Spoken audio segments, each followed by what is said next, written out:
retired four-star general and Fox News senior strategic analyst, General Jack Keane. General, good to have you here. Good to see you as always. Yeah, good to see you, especially Trish. on a day like today.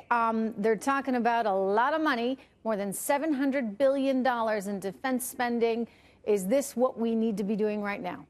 Oh, yeah, absolutely. This is the second installment on increased defense spending, similar to what Reagan did back in the early 1980s. We got to get ourselves out of this hole that Obama put us in, as well as the Congress, with sequestration. And our adversaries, while the United States military is still the primary military in the world, we have lost a lot of our technological advantage, and our adversaries, the Russians and the Chinese, have been managed to catch up. And we got to get back out ahead where we belong.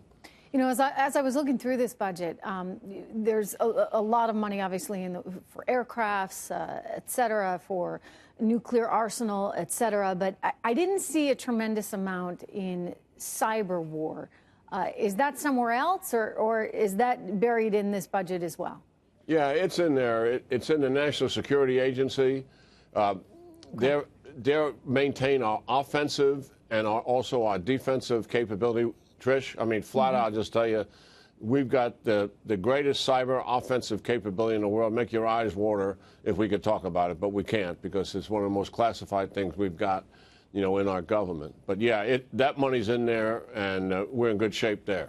Good, good, because I think Americans have been rattled by what they saw Russia do, which was a form of cyber warfare to undermine our democracy and our faith and trust in our democracy. And we need to make sure, obviously, that we can guard against that and prevent them from doing that as we move forward. But in terms of the actual budget, it's a little bit lighter than the president wanted. Is that okay?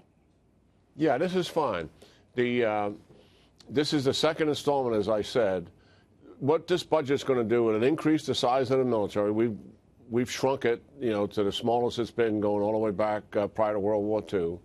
And so we're starting to fix that. We've got what we call readiness problems, and that means a lack of flying hours to maintain pilot proficiency, lack of training to maintain our troop proficiency.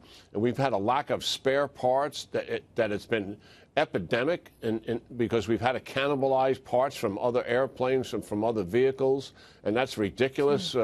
For the United States of America, the #1 military in the world. And we have to capitalize our investment accounts. We've got to buy more airplanes, more helicopters, more ships, more missiles, et cetera. This budget's doing all of that.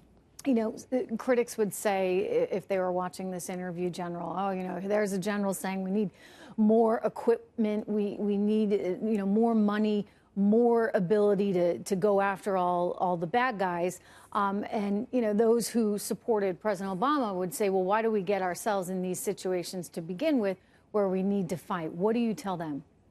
Well, our adversaries have been taking advantage of us. China, out in the Western Pacific and the South China Sea, Russia, Crimea, Ukraine, in Syria, now trying to move into the Middle East writ large, intimidating the Eastern Europeans who are allies and members of NATO. They did all of that because they saw the United States pulling back. We were disengaging. We were not funding defense. Remember, the biggest payoff from defense and maintaining good equipment and the right numbers of soldiers, the right numbers of ships, the right numbers of airplanes is deterrence. It stops our adversaries from taking advantage of us. It prevents bad things from happening. Obviously, to have that muscle there, and we may have to use it, but the fact that we've got it, I'll tell you what, Putin is paying more attention to our defense budget than he's paying attention to sanctions. But see, when he sees that defense budget growing like it is, that reminds him of the Reagan defense budget, which contributed to the collapse of the Soviet Union so many years ago, back in the 80s, and it collapsed by the end of that decade in 1989. That's what he's watching, and he sees the United States coming back. The president's right on the mark here. Well, I think you're spot on when you say deterrence. I mean, you should be equipped, ready to go, should it be needed. Hopefully it's not, but a big part of making sure that it's not is knowing that, you know, your adversaries know just exactly how powerful you are and what you could do to them.